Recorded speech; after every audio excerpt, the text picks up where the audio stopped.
nativity scenes, recreations in miniature of that very first Christmas. Nikki Battiste has visited a woman who is as avid an admirer as they come. The birth of Jesus, it's what Christmas is all about. Though with all the frantic shopping and stocking stuffing, it's often overlooked. That's definitely not the case for Michelle Devitt.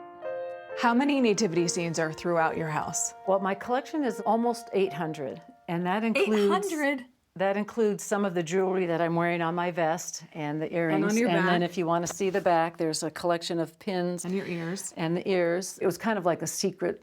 Nobody realized how many I had. Her Ohio home is a makeshift museum of nativities from around the world. It's a love. It's just a love and a passion that I have. My faith is important to me, and the birth of Jesus has always been a part of my life. The scenes all follow the same basic storyline. But what do we really know about Jesus' birthday? True or false? Jesus was born on December 25th. We don't know, but probably false. We asked Professor Eric Barreto of Princeton Theological Seminary for a history lesson. Another myth is that we have the wise men and the sheep and the lambs all showing up together. We've got two different stories about Jesus' birth, one in the Gospel of Matthew, one in the Gospel of Luke. One has magi, one has shepherds. Sometimes we forget that we are dealing with at least two stories of the Nativity. So there are many myths. Many myths, many versions, many stories, and I think that's part of the beauty of the Nativity scene is that it contains multitudes within it. Whatever the actual facts are, the person we have to thank for the Nativity scene as we know it is Saint Francis of Assisi, who created the very first nativity in Italy in 1223 to inspire the local townspeople. Not too long after that, especially when we get into the Renaissance in Europe, noble families, wealthy families, would start to commission nativity sets to put on display in their homes. And it almost became a status symbol or a luxury good that they would try to have the nicest nativity set in town. Each creation usually includes Joseph, Mary, and baby Jesus. The rest is up to the artist, which can mean, well, pretty much anything. This is our so-called hipster nativity. Hipster nativity. Hipster nativity. Sarah Cahalan is director of the Marian Library at the University of Dayton. We've got gluten-free feed. We have a man bun on Joseph. That's right. Mary's bra straps hanging out. I know.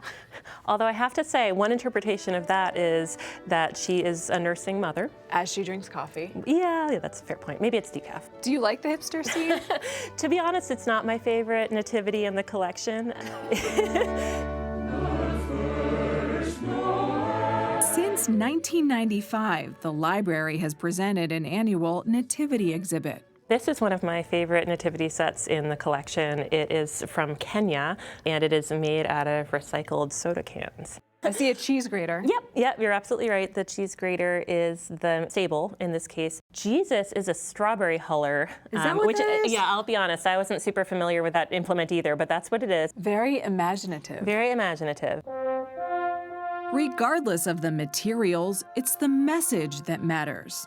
It has a certain holiness to it because of the story that it's telling, but it's not something that only a priest can touch. It's something that anybody is allowed to have. Perhaps there's no better way to experience the mystery and miracle of the Nativity than to actually be a part of it. I'm Nikki. I'm Tammy. Can I call you Mary? Yes, you can call me Mary. Joseph.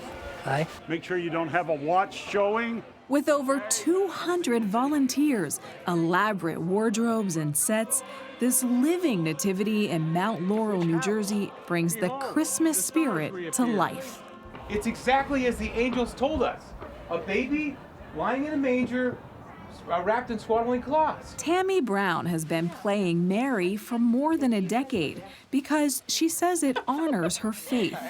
As for Stephen Montgomery, aka Joseph, last night I was a shepherd, and today I found out that they had plenty of shepherds and that this was open, so... You said I'll be Joseph. I did not know when I woke up this morning that I would be Joseph.